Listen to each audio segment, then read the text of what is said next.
Si vous êtes entrepreneur ou que vous voulez créer votre entreprise, vous faites sûrement face à un problème qui nous touche tous, le manque de temps. Tous les soirs, vous allez vous coucher en étant frustré de ne pas avoir accompli tout ce que vous avez prévu de faire le matin. Et ça vous démotive complètement et vous vous dites peut-être que vous n'êtes pas assez productif pour être capable de créer et gérer votre propre business. Alors face à cette frustration, vous avez déjà sûrement adopté l'une de ces deux solutions.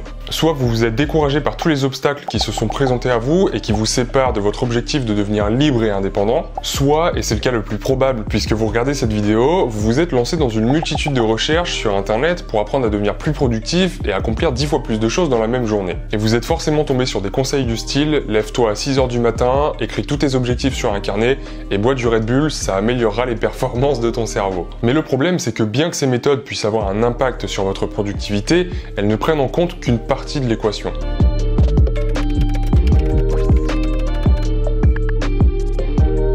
Car elles partent seulement de l'hypothèse que si vous n'arrivez pas à développer votre business aujourd'hui, c'est uniquement par manque de temps. Autrement dit, comme on a tous 24 heures dans une journée, que vous n'êtes pas assez rapide pour accomplir telle ou telle tâche. Du coup, les solutions que vous allez trouver pour augmenter votre productivité vont essayer tant bien que mal de vous apprendre à travailler plus et à rester concentré plus longtemps. Mais ces méthodes ne vont jamais vraiment résoudre votre problème, car celui-ci n'est pas de manquer de temps, mais de ne pas travailler intelligemment. Pour comprendre ce que j'entends par travailler intelligemment, laissez-moi vous raconter une histoire. C'est l'histoire de deux bûcherons qui sont en compétition pour abattre le plus d'arbres possible en 4 heures. Ils arrivent en même temps dans la forêt, mais seul un des deux bûcherons se met à donner des coups de hache. Étonné, le premier bûcheron jette un œil au deuxième qui est assis plus loin et qui ne semble pas fournir plus d'efforts que ça. Sans se poser plus de questions, le premier bûcheron continue à donner des coups de hache avec de plus en plus de force. Mais au bout des 4 heures, le deuxième bûcheron qui avait passé au moins la moitié de son temps assis a abattu 2 fois plus d'arbres que le premier bûcheron. Ce dernier, alors énervé par le résultat, demande au deuxième bûcheron comment est-ce qu'il a pu faire pour abattre autant d'arbres alors qu'il est resté assis la moitié du temps. Et il lui répond alors « Donne-moi 4 heures pour abattre un arbre, j'en passerai 3 à affûter ma hache ».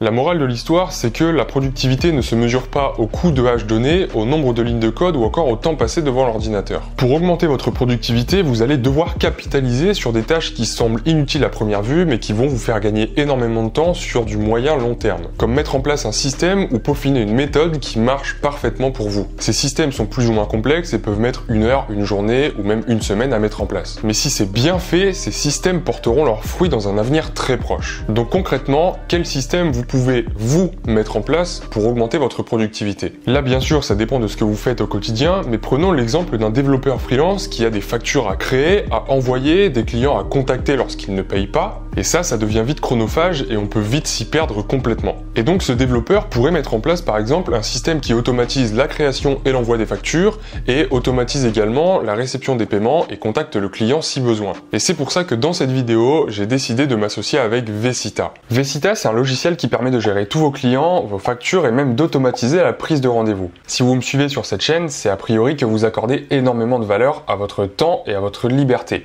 Et ce logiciel peut justement vous permettre de libérer une grande partie de votre temps. Ce que je trouve vraiment intéressant avec Vecita, c'est que on peut centraliser quasiment toute la gestion de son entreprise à un seul et même endroit. Et je suis sûr que vous connaissez sûrement cette gestion un peu bancale qu'on a mis en place en tant qu'entrepreneur, avec des Google Drive, un lien PayPal pour accepter les paiements, le tout géré plus ou moins à la main. Du coup, avec Vecita, vous avez une plateforme sur laquelle vous pouvez directement accepter les paiements par PayPal et aussi par carte bancaire, qui sont automatiquement enregistrés dans votre compta et reliés à la facture correspondante. Donc je vais pas vous faire une liste bête et méchante de toutes les possibilités, parce que ça servira à rien, on a chacun nos besoins.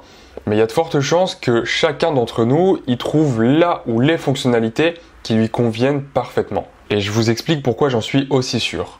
Parce que Vecita est compatible avec Zapier. Pour ceux qui ne connaissent pas, Zapier c'est un outil qui permet d'automatiser des tâches et qui est compatible avec plus de 2000 applications, donc forcément celle que vous utilisez. Alors ça c'est une chose, mais en plus, Vecita peut être intégré à WordPress, Wix et plein d'autres CMS. Donc si vous êtes développeur, ça vous permet d'intégrer très facilement des solutions de gestion de clients, des systèmes de paiement et même des outils de marketing au site que vous vendez. Alors je vous laisse imaginer les possibilités que ça vous offre à vous, en tant que développeur, d'améliorer les services que vous proposez et d'augmenter considérablement votre valeur et par conséquent le prix de vos missions. Donc si la liberté de gérer votre temps comme vous voulez sans être contraint par plein de petites tâches ennuyantes et sans grande valeur ajoutée, ça vous intéresse, je vous laisse découvrir Vecita en cliquant sur le premier lien de la description et en attendant, on retourne tout de suite à la vidéo. Mais malheureusement, automatiser les tâches procédurales et répétitives ne suffit pas.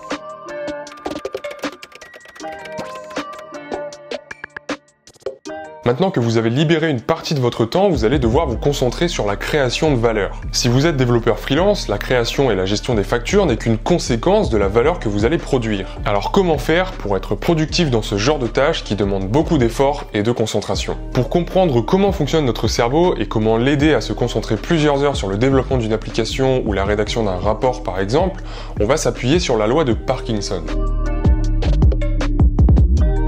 En 1914, Henry Ford a voulu faire une expérience pour augmenter la productivité des employés dans ses usines. À l'époque, les ouvriers travaillaient 6 jours sur 7.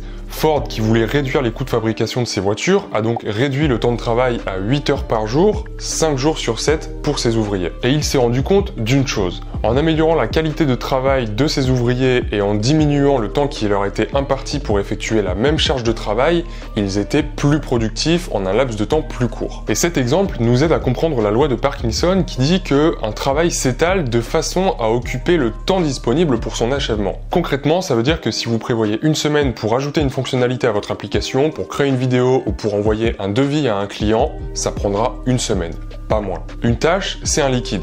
Et votre calendrier, c'est un peu comme le récipient dans lequel vous allez verser votre tâche. Que le récipient soit fin ou large, le liquide va s'étendre pour occuper toute la surface disponible. Et vous l'avez déjà sûrement vécu pendant vos études. Combien de fois on s'est déjà dit à propos d'un devoir à rendre « Oh ça va, j'ai une semaine pour le faire, je vais m'avancer ». Jusqu'à la veille de la date limite où on n'avait toujours pas commencé. Et c'est ce qu'explique aussi bien la règle des 80-20 qui dit que 80% de nos résultats viennent de 20% de nos efforts. Et ça c'est vrai dans quasiment tous les domaines.